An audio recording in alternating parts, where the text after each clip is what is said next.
भाऊ, जोडलेल्या नात्यामध्ये आणि रक्ताच्या नात्यामध्ये काय फरक असतो?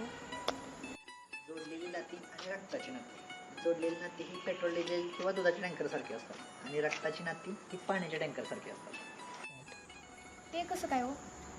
रस्त्यात जाणारे पेट्रोल डिझेल किंवा दुधाचे टँकर तू बघतच असतो. कुठे लिकेज होताना आपल्याला दिसतात का? नाही ना. पण पाण्याचे टँकर ज्यावेळी रस्त्यात जातात तेव्हा त्याच्या झाकणातून तरी पाणी जातं किंवा त्याच्या कॉकमधून तरी पाणी जात असतं.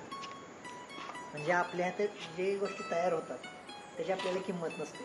म्हणजे आपल्याला रक्ताच्या नात्यांची किंमत नाही जाणवत, पण जोडलेल्या नात्यांची किंमत किंवा त्यांची साथ जपण्यासाठी आपण किती प्रयत्न करतो.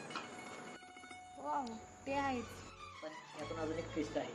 धावपळीच्या आयुष्यात आपण जेव्हा रस्त्यावरून प्रवास करत असतो त्यावेळी आपल्याला पेट्रोल डिझेलची किंमत कळते, पण खऱ्या आयुष्यात आपल्याला ज्यावेळी तहान लागते किंवा आपण एखाद्या संकटात असतो त्याच वेळी आपल्याला आपल्या